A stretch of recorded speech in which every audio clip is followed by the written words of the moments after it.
छत्रपती शिवरायांचे मावळे आम्ही, आम्हाला कशाचं भय. छत्रपती शिवरायांचे मावळे आम्ही, आम्हाला कशाचं भय. धडधडणाऱ्या हृदयाचे ठोके सुद्धा एक सांगतील, छत्रपती शिवाजी महाराज की जय, छत्रपती शिवाजी महाराज की जय. नमस्कार रसिक हो, मी मनोमय तुमच्या समोर घेऊन आलो एक पत्र, शिवाजी महाराजांच्या एका मावळ्याचं. ते पत्र तुमच्यासाठी आहे. नमस्कार प्रिय स्वराज्याच्या लेकरांनो, मी स्वराज्याच्या कड्यावर उभा असलेला एक मावळा बोलतो आहे, ज्याने छत्रपती शिवाजी महाराज यांच्या डोळ्यात स्वराज्याचे स्वप्न पाहिले. त्या महाराजांचा मावळा, आणि त्या स्वप्नासाठी रक्ताची शपथ घेतली. आम्ही तलवारी हातात घेतल्या, कारण अन्याय सहन होत नव्हता. आज तुमच्याकडे तलवार नाही, पण सत्य आहे. तुमच्याकडे ढाल नाही, पण संविधान आहे. मग अन्यायासमोर गप्प का? रयतेच्या सुखासाठी राज्य, स्वतःच्या सुखासाठी नव्हे, असे महाराज सांगायचे. आज सत्तेसाठी झुंज दिसते, पण सेवेची जिद्द कुठे दिसत नाही.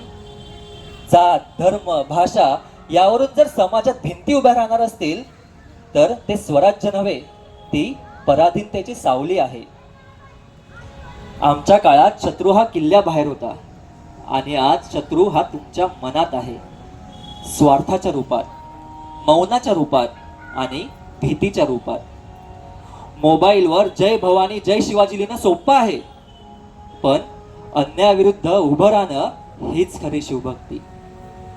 स्त्रियांचा सन्मान करा, कारण महाराजांनी तोच धर्म मानला. शेतकऱ्यांचा सन्मान करा, कारण तोच खरा स्वराज्याचा पाया आहे. प्रामाणिकपणा जपा, कारण त्यावरच राज्य उभं असतं. आज जर आम्ही मावळे असतो तर तलवार उचलली नसती, तर भ्रष्टाचाराविरुद्ध आवाज उठवला असता, भीतीवर विजय मिळवला असता, आणि प्रत्येकाला सांगितलं असतं, स्वराज्य मागू नका, स्वराज्य घडवा. लक्षात ठेवा, स्वराज्य ही केवळ इतिहासातील गोष्ट नाही. स्वराज्य ही केवळ इतिहासातील गोष्ट नाही, ती प्रत्येक पिढीची परीक्षा आहे. तेव्हाचा काळ हा वेगळा होता, आणि आत्ताची परिस्थिती वेगळी आहे. त्यावेळीची जी भौगोलिक परिस्थिती होती आणि आत्ताची परिस्थिती, यात जमीन आसमानाचा फरक आहे. तेव्हाचं तंत्रज्ञान आणि आत्ताचं तंत्रज्ञान यात खूप प्रगती आहे. तरीही आपण अजून मागे का? ब्रिजचा एखादा स्लॅब पडावा, नाहक मानवनिर्मित घटनांमुळे अनेकांचे बळी जावेत, तुमच्याच राज्यात तुमच्याच अस्मितेला ठेच पोचेल असे कायदे व्हावेत, याला जबाबदार कोण? तुम्हीच. हो, तुम्हीच. कारण तुम्ही शंड होऊन आलेल्या परिस्थितीसमोर हतबल होऊन तशीच गोष्ट स्वीकारत आहात. महाराजांनी आपल्या विश्वासातल्या मावळ्यांसोबत आणि जनतेच्या सहकार्याने स्वराज्य स्थापन केलं. ज्यांना साम्राज्य करण्याचं आपण बळ दिलंय, आपल्या मतामधून त्यांना अधिकार दिले आहेत, त्यांना आपण प्रतिप्रश्न विचारत नाहीत. तेव्हा महाराजांचं कठोर शासन होतं, पण आजच्या कोणत्याही प्रशासनात महाराजांच्या आचरणाची जराशीही अंश दिसत नाही, याची खंत वाटते. महाराज आता फक्त दिसतात ते कार्यक्रमाच्या सुरुवातीला फक्त हार घालण्यापुरते आणि भाषणांच्या मुद्द्यांपुरतेच. बाकी आचरण शून्य. आजची पिढी कुठे चालली आहे, आजचा महाराष्ट्र कुठे चालले आहे, हे पाहणं इथे असलेल्या प्रत्येक जिवंत मावळ्याचं कर्तव्य आहे.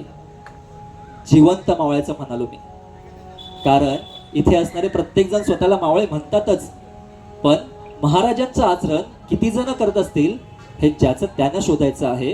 तेव्हाच तुम्हाला कळेल तुम्ही महाराजांचे कट्टर मावळे आहेत की नाही. जर तुमच्यात स्वाभिमान जिवंत असेल तर आम्ही मावळे अजूनही जिवंत आहोत. तुम्ही शिवजयंतीला नारे देता, महाराज पुन्हा अवतार घ्यावा, महाराष्ट्राच्या मातीसाठी पुन्हा अवतार घ्या, इथे मराठी रयतेला सांभाळण्यासाठी पुन्हा या, पुन्हा स्वराज्य घडवायला इथे परत या. पण तेव्हा महाराजांनी दिलेली शिकवण, माता जिजाऊंनी केलेलं महाराजांना स्वराज्य बाळकडू आपण किती आचरणात आणतोय. मग महाराजांना पुन्हा असा महाराष्ट्र, असा भेदरलेला खचलेला महाराष्ट्र जर दाखवायचा असेल तर महाराजांनी न आलेलंच बरं. आधी स्वतःला महाराजांचा कट्टर मावळा म्हणून सिद्ध करून दाखवा, मग महाराज येतील. ते कुठेही गेलेले नाहीत, ते इथेच आहेत, आपल्या विचारात. फक्त त्यांचे विचार आपल्याला पुन्हा आचरणात आणण्याची हीच खरी वेळ आहे. या स्वराज्यासाठी एक व्हा, अन्यायाविरुद्ध एकत्र उभे राहा, चुकीच्या गोष्टींविरुद्ध पेटून उठा. स्वराज्य सहजासहजी मिळत नसतं, ते मिळवावं लागतं, ते कमवावं लागतं आणि मिळवलेलं ते टिकवावं लागतं. महाराज पुन्हा या मातीवर येण्यासाठी, भूमीवर परत यावे याच्यासाठी आमच्यासारख्या मावळ्यांची मनापासूनची इच्छा आहे. फक्त तुम्हाला काय हवं हे तुम्हाला ठरवायचं आहे.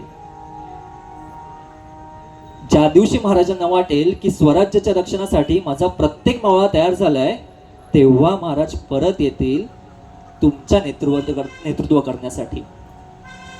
आणि तेव्हा या मावळ्याला पण अभिमानाने महाराजांचं स्वागत करताना म्हणावं लागेल, आस्तेकदम, आस्तेकदम, आस्तेकदम. महाराज गणपती, गजाश्वपती, भूपती, प्रजापती, सुवर्णरत्न श्रीपती, अष्टप्रधान वेष्टित, न्यायालंकार वंदित, शस्त्रास्त्र शास्त्र पारंगत, राजनीती दुरंदर, प्रौढ प्रताप पुरंदर,